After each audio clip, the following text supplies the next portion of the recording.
જય શ્રી કૃષ્ણ. ધોરણ 11 ગ્રુપ એના વિદ્યાર્થીઓ, આપણે સ્વાધ્યાય 10.1ની અંદર એક્ઝામ્પલ 7 સુધી પૂરા કર્યા હતા. હવે આ લેક્ચર નંબર 6માં આપણે 8મા એક્ઝામ્પલથી આગળ વધીએ છીએ. તો નંબર 8 જો એક્ઝામ્પલ નંબર 8 રકમ સાથે રાખજો મિત્રો. જો x -1 2 1 અને 4 5 સમરેખ હોય તો એક્સની કિંમત શોધો. સમરેખ એટલે એક જ રેખા ઉપર આવેલા બિંદુઓ. તો આપણે બિંદુના નામ લઈએ. એના એમ x -1, બીના એમ 2 1 અને સીના એમ 4 5 સમરેખ છે. સમરેખ છે તો એ બીનો ઢાળ બરાબર બીસીનો ઢાળ. આખી રેખા ઉપર સમરેખ હોય તો કોઈ પણ બે બિંદુ વચ્ચેનો ઢાળ સમાન થાય. આ થિયરિકલ ટોપિક. તો બિંદુ પરથી ઢાળ શોધવાનું સૂત્ર y2 - y1 upon x2 - x1. તો એ બીનો ઢાળ મેં લીધો તો બી અને એના y એમનો તફાવત 1 - -1 + 1 2 - x ઇઝ ઇક્વલ ટુ બી અને સી. તો 5 - 1 4 - 2. તો 2/2 - x બરાબર 4/2. માટે 2/2 - x બરાબર 2. તો x 2 ઉડી જશે, છેદને સામે મોકલ્યા. 2 - x 1 બરાબર 2 - x તો x બરાબર 1. તો આપણે xની કિંમત 1 મળશે. તો x ઇઝ ઇક્વલ ટુ 1 હોય ત્યારે આપેલા બિંદુઓ સમરેખ થશે. ચલો એક્ઝામ્પલ નંબર 9 છે કે અંતરસૂત્રનો ઉપયોગ કર્યા વગર, એટલે અંતરસૂત્ર લગાવ્યા વગર બતાવો કે -2 - 1 4 0 3 3 અને -3 2 સમાંતરબાદ ચતુષ્કોણના શિરોબિંદુઓ છે. સબાચના શિરોબિંદુઓ છે, પરંતુ અંતરસૂત્રનો ઉપયોગ કરવાનો નથી.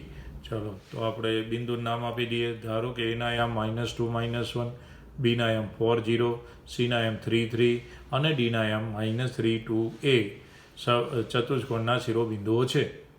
તો એ અને સી નું મધ્યબિંદુ વિકર્ણ એસી અને બીડી થશે. જો વિકર્ણોના મધ્યબિંદુઓ સરખા થાય તો એ સબાચ બને. બીજો રસ્તો કે ઢાળ એ બીનો ઢાળ અને શેના સામે સીડી આવશે એનો ઢાળ સરખો હોય, બીસી અને એડીનો ઢાળ સરખો લઈ આવો તો પણ એ સબાચના સામસામેની બાજુના ઢાળ સરખા એટલે સમાંતર રેખાઓ થાય. બે રીતે ગણાય તો મધ્યબિંદુવાળી વાત આપણને સરળ પડે. એને અંતરસૂત્રની ના પાડી છે તો આપણે અંતરસૂત્રનો ઉપયોગ કરતા નથી. ચલો વિકર્ણ એસીનું મધ્યબિંદુ હું શોધું. વિકર્ણ એસીનું મધ્યબિંદુ તો એ અને સી એનું મધ્યબિંદુ શોધવાનું સૂત્ર શું? બંનેના એક્સ એમનો સરવાળો ભાગ્યા 2, વાય એમનો સરવાળો ભાગ્યા 2. તો એસીનું મધ્યબિંદુ -2 + 3 / 2 -1 + 3 / 2 એટલે 1/2 1 થશે. આ રીતે બી અને ડીનું મધ્યબિંદુ વિકર્ણ બીડીનું મધ્યબિંદુ તો 4 + -3/2 0 + 2/2 તો 4 - 3 એટલે 1/2 1. તો તમે જુઓ એસીનું મધ્યબિંદુ બરાબર બીડીનું મધ્યબિંદુ માટે ચતુષ્કોણ એબીસીડી સમાંતરબાદ ચતુષ્કોણ છે એમ કહેવાય. અથવા ઢાળની રીતે શોધવાનું કહ્યું હોય તો હું એબીનો ઢાળ શોધી કાઢું. એબીના સામે મને સીડી રેખા મળશે, એનો ઢાળ શોધો તો 1/6 આવશે. y2 - y1 upon x2 - x1 એટલે એબી સમાંતર સીડી કહેવાય. એ રીતે બીસીનો ઢાળ એ -3 મળશે. એવી રીતે એડીનો ઢાળ એ પણ -3 આવશે એટલે બીસી સમાંતર એડી. તો સામસામેની બાજુઓ સમાંતર હોય તો પણ સમાંતર બાદ ચતુષ્કોણ કહી શકીએ છીએ. એટલે તમને ઢાળની રીતે કહ્યું હોય તો ઢાળથી પણ આવડવો જોઈએ, અને અંતરસૂત્રનો ઉપયોગ કર્યા વગર કહ્યું છે તો આપણે મધ્યબિંદુથી વધુ સરળ પડશે. ચલો એક્ઝામ્પલ નંબર 10. 3 - 1 અને 4 - 2ને જોડતી રેખા અને એક્સ અક્ષ વચ્ચેના ખૂણાનું માપ શોધો.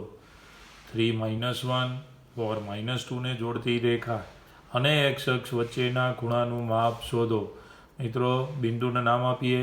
એના આમ 3 - 1, બીના આમ 4 - 2 માંથી પસાર થતી રેખાનો ઢાળ શોધી કાઢીએ. ચલો તો ઢાળ શોધવાનું સૂત્ર બિંદુના આમ એટલે y2 - y1 upon x2 - x1. y2 આપણે આને કહીએ તો -2 - +1 4 - 3. તો m બરાબર અંશમાં -1 ડિવાઈડ બાય છેદમાં પણ 1 રહેશે. તો m બરાબર -1 નંબર 1 આપી દીધો. તો એ અને બીમાંથી પસાર થતી રેખાનો ઢાળ આપણે લઈ લીધા. કેટલો આવ્યો? +1 થઈ ગયો. હવે આપણે શું એ બી એ એક્સ અક્ષની ધન દિશા સાથે ખૂણાની વાત હતી. હવે રેખા એ બી એ એક્સ અક્ષની ધન દિશા સાથે થીટા ખૂણો બનાવે છે એવું કહીએ આપણે. એક્સ અક્ષ સાથેનો ખૂણો, તો રેખાનો ઢાળનું સૂત્ર ખૂણો આપ્યો હોય તો એમ બરાબર ટેન થીટા, પરંતુ અહીંયા ઢાળ આપણે પરિણામ એકમાં શોધ્યો, ટેન થીટા બરાબર 1 થઈ જશે, એમ તો શોધી લાય -1, એટલે એમ બરાબર -1 પરિણામ 1. તો ટેન ક્યારે -1 થાય? તો ટેન 45, એટલે -10 45. તો ટેનની વેલ્યુ માઇનસ ક્યારે થાય? તો ટેન 180 ઓછા 45, પાય માઇનસ થીટા એટલે 180 ઓછા 45 એટલે કેટલા થઈ જાય? 135. તો ટેન થીટા બરાબર 110 135. તો બંને બાજુ ટેન વિધેય દૂર કરીએ તો થીટા બરાબર 135. ઓકે, તો એક્સ અક્ષની સાથે કીધું એટલે ખૂણા થીટા કીધો, એમ બરાબર ટેન થીટા. બંને ઢાળ સરખા હોય, રેખાનો ઢાળ અચળ છે, તો બે બિંદુ પરથી શોધેલો ઢાળ -1 અને ખૂણા ઉપરથી ટેન થીટા બે સમાન. 1ની વેલ્યુ 45 મૂકી દીધી, ટેન નેગેટિવ છે તો બીજા ચરણમાં 180 -45, એટલે આપણને થીટા 135 મળશે મિત્રો. તો આ રીતે આપણે 135 મળે છે. આવો એક્ઝામ્પલ નંબર 11. જો બે રેખાઓ વચ્ચેના ખૂણાનું માપ આલ્ફા હોય અને tan આલ્ફા બરાબર 1/3 હોય અને બે રેખાઓ પૈકીની એક રેખાનો ઢાળ બીજી રેખાના ઢાળ કરતાં 2 ગણો બમણો હોય તો તે બે રેખાના ઢાળ શોધો. બે રેખા વચ્ચેના ખૂણાને આલ્ફા કીધું છે, tan આલ્ફાની વેલ્યુ આપણને 1/3 આપી, બે રેખાઓ પૈકીની એક રેખાનો ઢાળ m હોય તો બીજી રેખાનો ઢાળ એનાથી બમણો એટલે 2m થાય. તો બે રેખાના ઢાળની કિંમતો શું હોઈ શકે? તો ખૂણાનું સૂત્ર આપણે થિયરીમાં શીખ્યા હતા મિત્રો, tan આલ્ફા બરાબર -m1 - m2 upon 1 + m1 m2. તો આપણે ધારીને આગળ વધીએ. ચલો એ સૂત્રનો ઉપયોગ કરવાનો. ધારો કે એક રેખાનો ઢાળ m1 બરાબર m છે, તો પક્ષ મુજબ બીજી રેખાનો ઢાળ બમણો હોવાથી એને m2 હું કહું તો 2 × m થઈ જાય કે નહીં? આ બે રેખા વચ્ચેના ખૂણો tan alpha is equal two 1/3 આપણને આપેલું છે. તો હવે હું સૂત્ર મૂકીશ કે અહીંયા tan alpha is equal two 1/3. તો tan આલ્ફા શોધવાનું સૂત્ર m1 - m2 upon 1 + m1 m2 is equal two 1/3. પણ m1 એટલે આપણા m છે, m2 એટલે 2m, એટલે m - 2m divide by 1 + m × 2m બરાબર 1/3. તો આ -m બચશે ને, 2m - એટલે -m upon 1 + 2m² બરાબર 1/3. તો આ માનાંક ખોલીશું, તો આ માનાંક ખોલીએ તો એકવાર પ્લસ એકવાર માઇનસ લેવાના. તો આ -m upon 1 + 2m² બરાબર ±1/3. તો પહેલી વખત એક વખતે હું 1/3 લઈશ, બીજી વખતે -1/3 લઈશ. તો બંને બાજુ સાદરૂપ આપણે આપીએ છીએ, -m upon 1 + 2m² બરાબર 1/3. ચોકડી ગુણાકાર -3m બરાબર 1 + 2m². ચલો તો 2m² આને સામે લઈ જઈએ તો +3m + 1 બરાબર 0.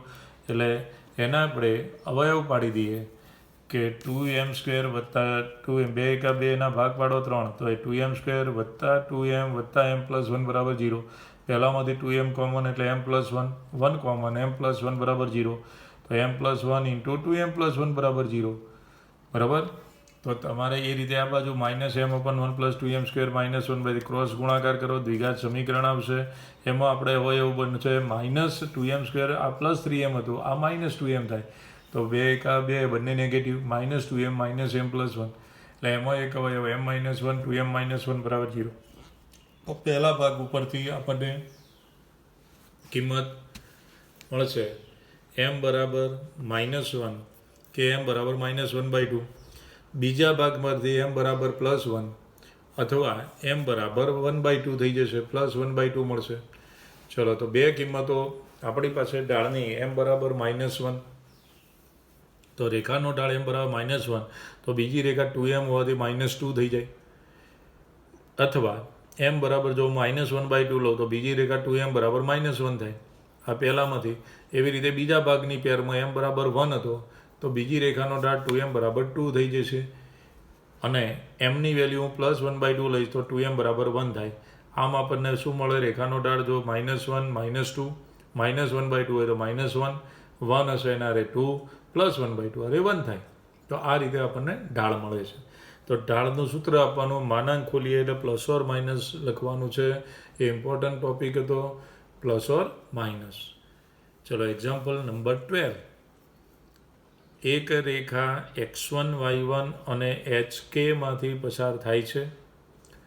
જો આ રેખાનો ઢાળ m હોય તો સાબિત કરો કે k માઇનસ y1 બરાબર m into h minus x.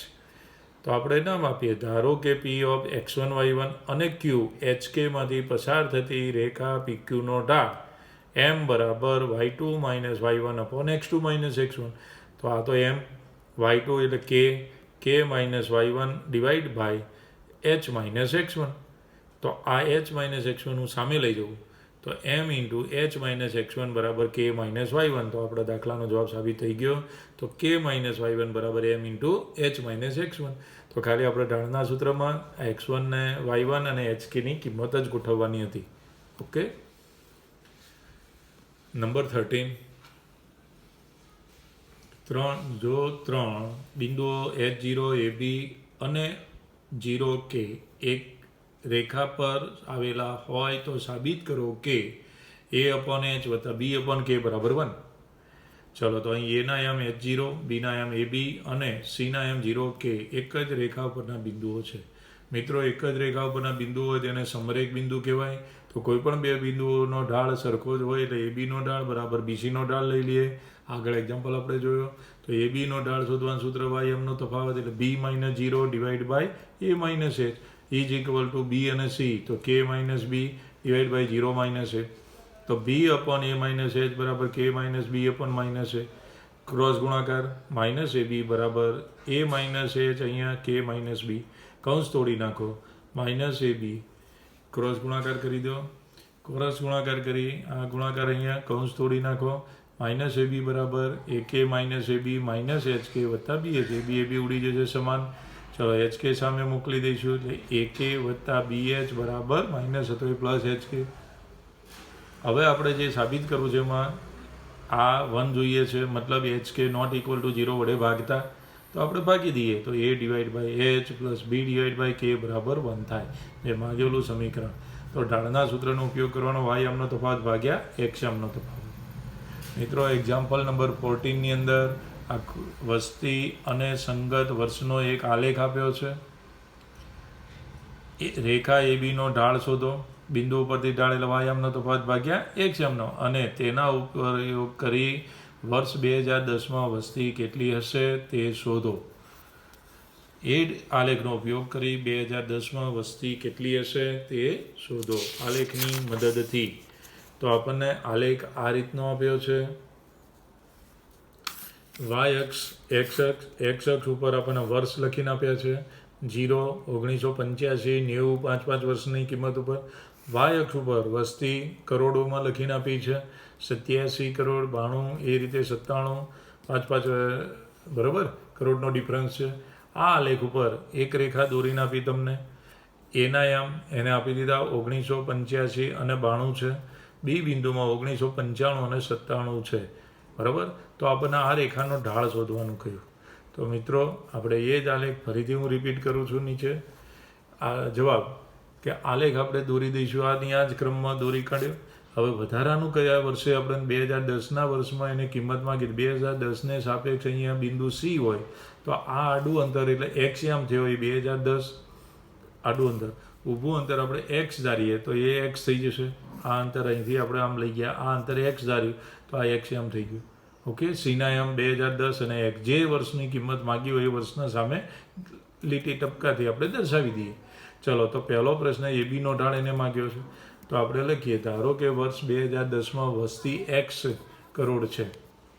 આ પ્રશ્ન શોધવો છે એમાં. ધારો કે વર્ષ 2010માં વસ્તી x કરોડની છે.